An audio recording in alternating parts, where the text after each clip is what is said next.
Hello बच्चों, आज कक्षा 9th के लिए प्रश्नावली 1.5 के प्रश्न नंबर 4 से स्टार्ट करते हैं। प्रश्न 4 है, संख्या रेखा पर वर्गमूल 9.3 को निरूपित कीजिए। अब मैं आपको दिखाता हूँ किस प्रकार से संख्या रेखा पर हम वर्गमूल 9.3 को निरूपित करेंगे। आपने सबसे पहले 9.3 सेंटीमीटर की एक लाइन खींचनी है।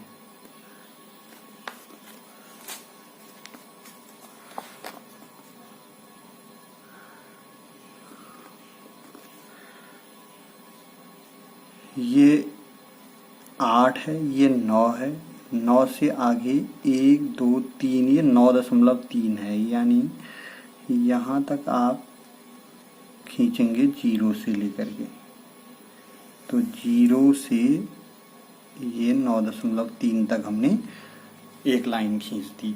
अब इसके बाद हम इसको नाम दे देते हैं ए बी, और इसको हम लिखेंगे भी कॉपी में कि हमने क्या क्या किया करके। एक पॉइंट ए बी एक रेखा खींची 9.3 सेंटीमीटर की। फिर बी से इसी लाइन को थोड़ा और आगे एक्स तक हम बढ़ा देते हैं।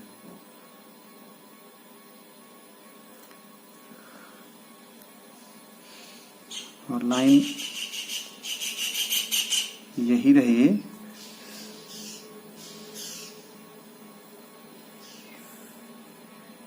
एक्स तक बढ़ा दिया हमने। ये बी पॉइंट है, यहाँ एक्स तक हमने इसको बढ़ा दिया।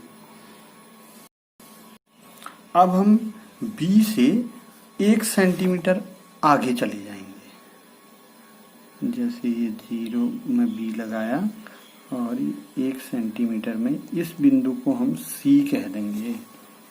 बी ये हो गया सी। इसके बाद ए सी का लंब अर्धक कर देंगे। ए सी का लंब अर्धक, ये ए पॉइंट है, ये सी पॉइंट है, इसका लंब अर्धक यानी आधे से अधिक दूरी लीजिए।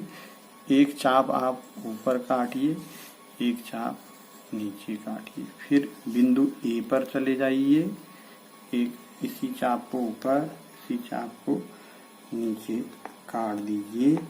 और इस प्रकार से इन दोनों पॉइंटों को मिलाते हुए जब हम लाइन खींचते हैं तो ये जो है इसको लंब अर्धक मतलब लंब भी है और आधा भी कर रहा है। इसको हम कोई भी नाम दे सकते हैं। यहाँ पर इसका लंब अर्धक हो गया है ओ, जैसे ये हो गया। अब हमने क्या करना है कि ओ से ए तक का चाप लेना है। ये ओ से ए तक का चाप लेना है और ये सी से जाएगा ही जाएगा। देखिए ये सी से जाएगा और अर्धवृत्त खींच देना है ऐसे।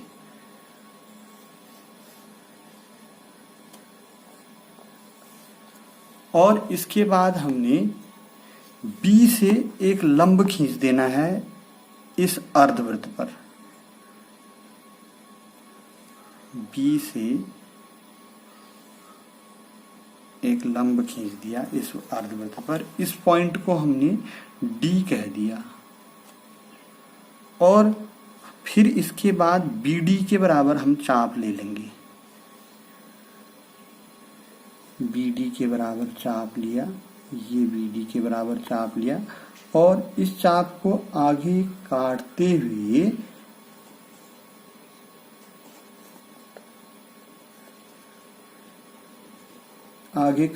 जो बी एक्स लाइन है उसको काटते हुए दिखाना है हमें। तो जहां पर ये कट रहा है इस पॉइंट को हम पी कह देंगे। और अगर हम इसको नापेंगे स्केल से तो ये वर्गमूल 9.3 यानी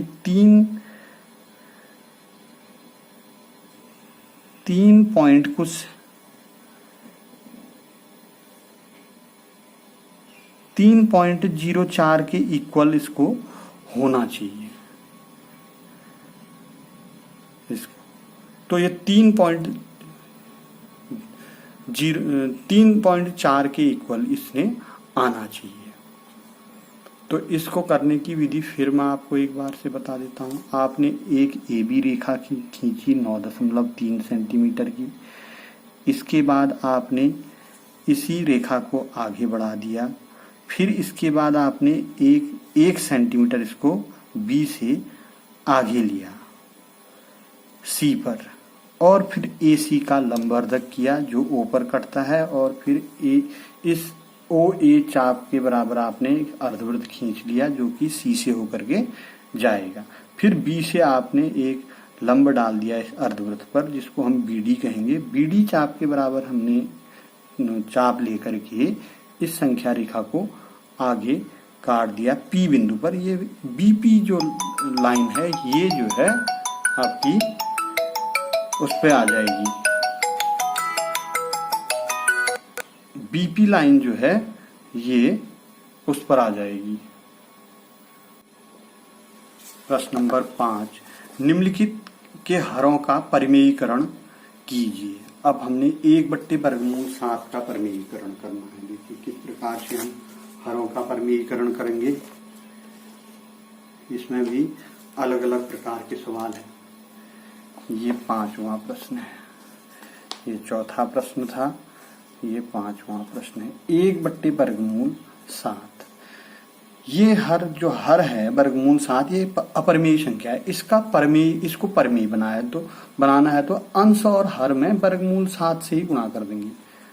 अंश तथा हर में वर्गमूल 7 का गुणा किया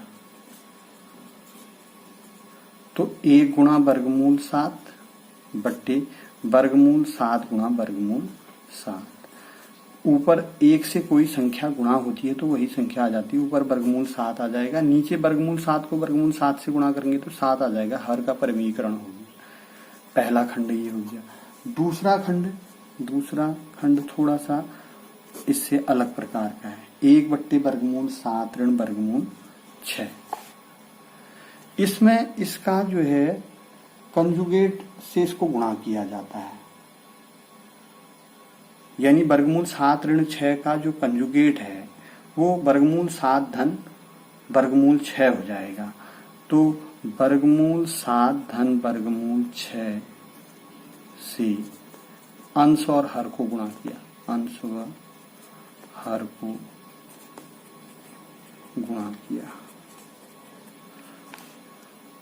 तो वर्गमूल 1 गुणा वर्गमूल 7 धन वर्गमूल 6, अंश को ये गुणा किया बट्टे हर हमारे पास है वर्गमूल 7 ऋण वर्गमूल 6, इसको गुणा किया हमने वर्गमूल 7 धन वर्गमूल 6 से। 1 से गुणा होने पर वही राशि आ जाएगी वर्गमूल 7 धन वर्गमूल 6, और नीचे a minus b a plus b a square minus b square वर्गमूल 7 का वर्ग माइनस वर्गमूल 6 का वर्ग। इसमें ये प्रॉपर्टी लग जाएगी वर्गमूल a square minus b square, a minus b a plus b, तो a square minus b square हो जाएगा। तो यही चीज बन जाएगी। अब यहीं पर कर दे रहा हूं मैं वर्गमूल 7 धन वर्गमूल 6 बट्टे ये वर्गमूल 7 का वर्ग 7 हो गया और वर्गमूल 6 का वर्ग 6 हो गया, बीच में ऋण हो गया। 7 में से 6 घटाएंगे तो 1 आ जाएगा। तो 1 जो है हम हर में लिखते नहीं है, यही बराबर हो जाएगा वर्गमूल 7 धन वर्गमूल 6 बट्टे 1 नहीं लिखते हैं हर में, तो उसको हम आंसर यही हो गया। अब इसके बाद इसका अगला खंड, तीसरा खंड 1/वर्गमूल 5 धन वर्गमूल 2। इसमें भी आपने कंजुगेट से, संयुग्मी बोलते हैं इसको, कंजुगेट को का हिंदी शब्द है संयुग्मी। वर्गमूल 5 धन वर्गमूल 2 का संयुग्मी हो जाएगा। इसका ठीक विपरीत, यानी धन है यहाँ पर बीच में तो ऋण हो जाएगा, संख्या वही रहेगी। वर्गमूल 5 ऋण वर्गमूल 2 से अंश व हर को गुणा किया तो 1 गुणा वर्गमूल 5 ऋण वर्गमूल 2 बट्टे वर्गमूल 5 धन वर्गमूल 2, ये तो हर है, इसको गुणा किया है हमने वर्गमूल 5 ऋण वर्गमूल 2 से। तो 1 से गुणा होने पर तो वही राशि आ जाएगी, वर्गमूल 5 ऋण वर्गमूल 2 बट्टे यहाँ नीचे प्रॉपर्टी लग जाएगी a plus b a minus b, ये बन जाएगा a square minus b square, ऊपर वही रह जाएगा वर्गमूल 5 ऋण वर्गमूल 2 बट्टे 5 ऋण 2, 5 ऋण 2 3 हो जाएगा, तो वर्गमूल 5 ऋण वर्गमूल 2 बट्टे 3, ये आंसर हो जाएगा। हर का परमेयीकरण हो गया, देख लीजिए 3 जो है परमेय संख्या है। इसी प्रकार से जो अगला खंड है उसको आपने अपनी कॉपी में घर से बनाना है, बिल्कुल सेम इसी तरीके से बनेगा। वर्गमूल 7 ऋण वर्गमूल नहीं है, खाली 2 है, तो आपने संयुग में यही ढूंढना पड़ेगा। वर्गमूल 7 धन 2, वर्गमूल नहीं आएगा, वर्गमूल 7 धन 2 से अंश और हर को गुणा करेंगे, फिर उसके बाद ऐसे ही प्रॉपर्टी लगा करके आपने आंसर तक पहुंचना है।